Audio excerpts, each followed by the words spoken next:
Hi friends, and welcome on in. My name is Teddy, and today we are starting the Rags to Riches Challenge. The Rags to Riches Challenge is an Animal Crossing challenge created by Nintendoc. Like the similarly named Sims 4 challenge, we'll have to start with 0 bells and make a fortune. To say we've officially reached riches status, we'll have to complete several endgame objectives as well. There are some very interesting rules, restrictions, roadblocks, and penalties that'll make this a true challenge. Time traveling will cost us 10,000 bells. Visiting someone else's island will cost us 2,000 bells, and every Sunday we have to spend at least 50,000 bells on turnips with Daisy May. We're not all completing the challenge the same way, however. There are 4 different classes we'll have to choose from that will dictate an additional set of rules, but also some additional abilities. The 4 classes are Farmer, Forager, Fashionista, and Fugitive. If you want to know more about the rules of the challenge and the specifics about all of the classes, check out Nintendoc's YouTube channel.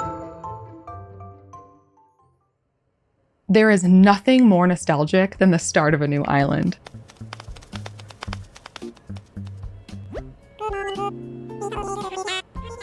This Timmy and Tommy cutscene always makes me so happy, and I think back to March of 2020, the start of my love affair with Animal Crossing New Horizons, before I knew I'd dumped thousands of hours into this game.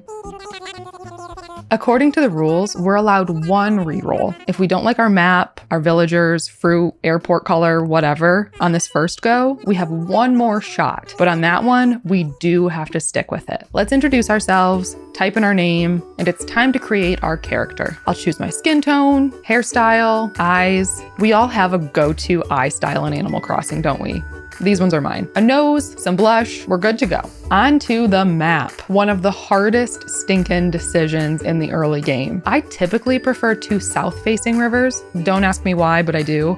Of course there isn't a map here with 2 south-facing rivers, so we'll go with this one because it's the only one where the airport isn't crazy close to the plaza. Okay, the moment of truth. The flyover and the first steps out of the airport. Pears. Okay, not bad. Not my favorite, but not bad. I think my favorite's probably apples. There's just something so classic about an apple tree. And, oh, blue airport. Flow, Sly.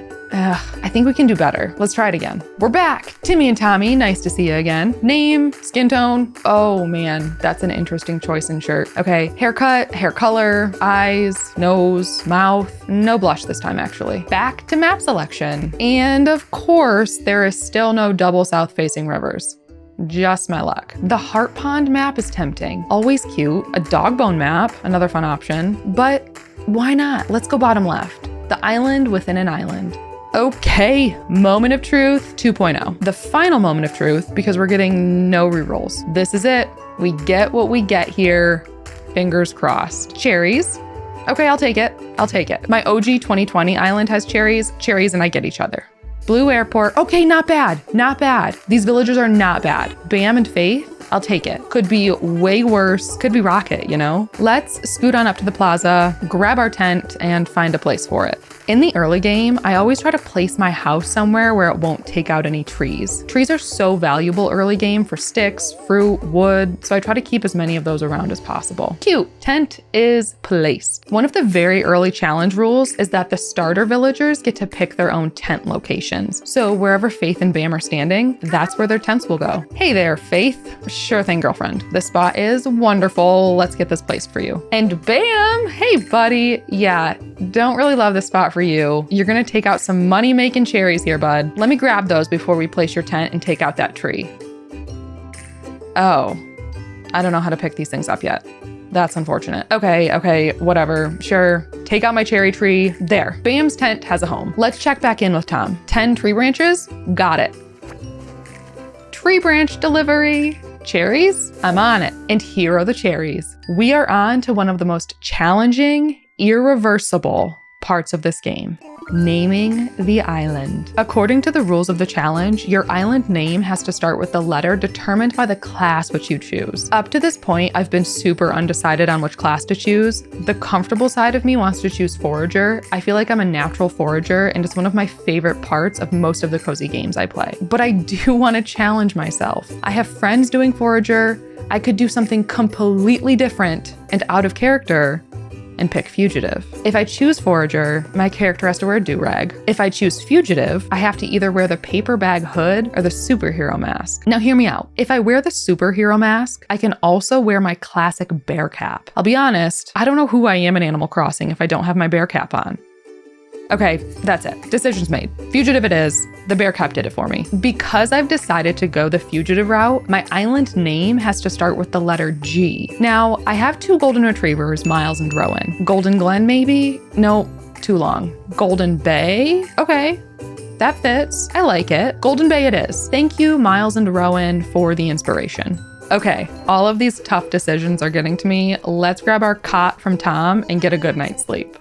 Good morning, Golden Bay. Oh, good morning, Tom. We'll get our phone from Tom and start our morning. Ooh, we've already got some welcome mail from Nintendo. Thank you, Nintendo. What did you send us? Oh, a recipe for a simple DIY workbench. Actually incredibly helpful. Thank you, Nintendo. What you got for me, Tom? A DIY workshop? Sounds great.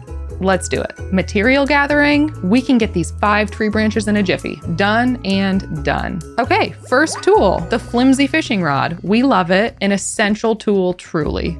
Oh, awesome. And Tom just sent over another recipe for a net as well. Lovely. As a fugitive, another rule is that I have to complete my bug critterpedia. I haven't completed the bug critterpedia for the island I started in March of 2020. No big deal, right? We got this. Every fish, bug, sea creature, fossil, and authentic piece of art must be donated to the museum before I can start selling the duplicates. Let's do a little bit of fishing and get this show on the road. I cannot fish in this game without closing my eyes. I'm such an impatient person that I always click early if I'm just going off of visuals. Is anyone else the same way? Catching bugs is a different story. This, I'm a little better at. Probably smart that I didn't choose farmer. Having to complete the fish critterpedia would be tough for me. I'd spend most of my time playing with my eyes closed. Seeing as the name of the game is Rags to Riches, I foresee a lot of time spent running around the island trying to catch every fish and bug in sight. Once our Nook's Cranny opens and the drop-off box is put outside, according to the fugitive rules, all of my critters must be sold there as opposed to inside to Timmy and Tommy. The drop-off box only gives me 80% of the full value of the sale, so I ought to catch as many fish and bugs to sell to Timmy and Tommy while they're in the tent as I can, really taking advantage of those full price sales before we have to start using that drop-off box. One thing you will quickly learn about me is that a messy island stresses me out. Picking up weeds in the early game is so time consuming, but I can't help myself. But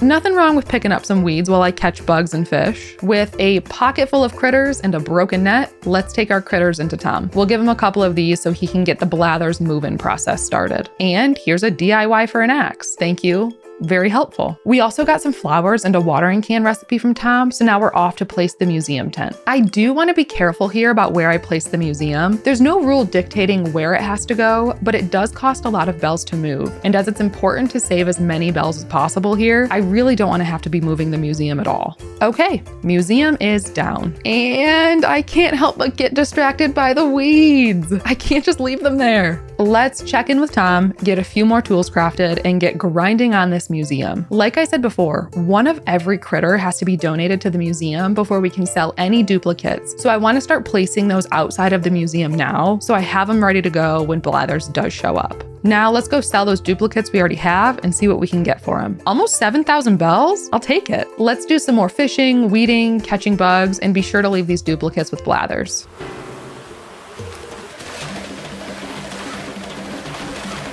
Oh, first wasp sting. Unfortunate, and we also aren't getting this for the museum, dang it. Oh, Faith. She's gonna be mean. At least she'll give us some medicine. I'll take the harsh comments for the medicine. Thank you, Faith. I really like the pace at which this challenge encourages you to play. Although time travel is allowed, at a cost for others obviously, but free for me because I'm a fugitive, you have to time travel one day at a time and complete all of the 2 times Nook Mile ticket objectives before moving on to the next day. Playing the game this way really really takes me back to when I first started and got such enjoyment out of simple tasks. Let's grab a quick photo and update our passport to get some additional Nook Miles tickets. For villager hunting, we're allowed a maximum of 5 Nook Mile tickets before we have to either take who is on that 5th island or autofill. I really better get collecting these Nook Miles so I have enough tickets to do those hunts in upcoming episodes. With that, I'm going to close off this first episode. I hope you enjoyed starting the Rags to Riches challenge with me. I'm excited to continue and really happy about the spark of joy this game is bringing me again. Don't forget to check out Nintendo's YouTube if you want to do the Rags to Riches challenge yourself. Please make sure to like the video and subscribe so that you get notifications and can follow along with this Rags to Riches challenge. Bye friends, and see you in the next one.